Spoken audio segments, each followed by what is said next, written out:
ये भूतिया खूनी कहानी रेगिस्तान के एक मौत का कुआं की है, जहां केवल पानी की एक बूंद की तलाश में कई जिंदा इंसान दफन हो गए।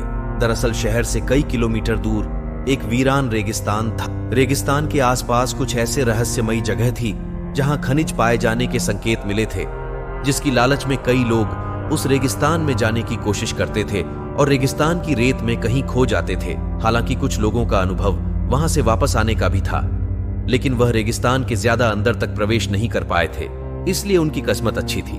ऐसे ही एक व्यक्ति जिसका नाम कृपाल सिंह था, दरअसल वह ऊंट से रेत के रास्ते सामान ढोने का काम करता था।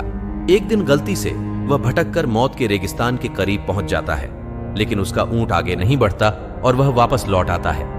कृपाल सिंह ने भूतिया रेगिस्तान की खूनी हलचल महसूस की। उसे समझ में आ गया था कि यदि उसका ऊंट उस जगह से उल्टे पांव भागा है तो जरूर वहां कोई खून रहस्य छुपा है। रेगिस्तान में एक सोलर प्लांट लगने वाला था, जिसके लिए उसी रहस्यमयी रेगिस्तान में सर्वे टीम रिसर्च करने पहुंचती है। रिसर्च टीम को पता लगाना है कि रेगिस्तान के किस हिस्से में सबसे ज्यादा तेज सूरज की रोशनी आती है, क्योंकि उसी की किरणों की मदद से विद्युत उत्पादन किया जा सकता था। रिसर्च टीम स्पेशल गाड़ी से रेगिस्तान में पेट्रोलिंग करने लगती है। रेत में गाड़ी की गति कम होती है, इसलिए वह धीरे धीरे ही रेगिस्तान का तापमान नापते हुए बढ़ते जाते हैं।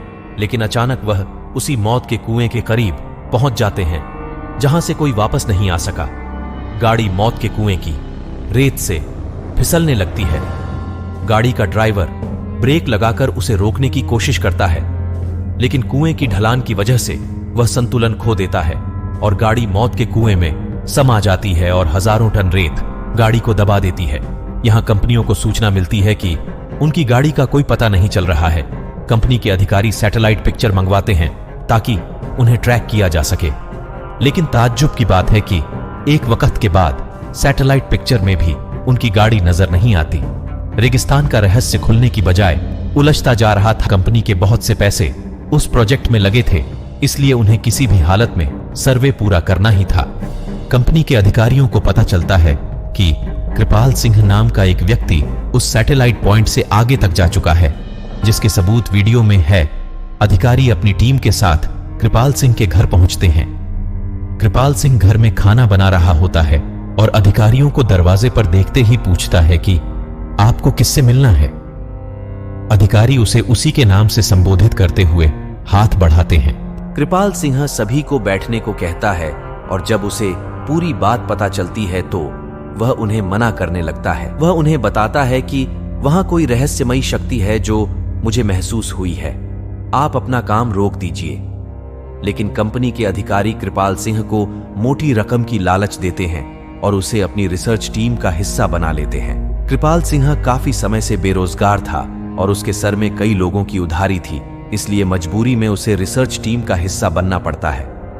वह ज्यादा पढ़ा लिखा तो नहीं है, लेकिन वह रेत का बादशाह है। उस रेगिस्तान में कृपाल सिंह से ज्यादा कोई नहीं गया था, इसलिए उसे कुछ लोग रेगिस्तान का जहाज भी कहते थे। दोबारा से रिसर्च टीम उसी दिशा में गाड़ी को आगे बढ़ाती है, लेकिन कृपाल सिंह गाड़ी के आगे आगे ऊंट से चलता है।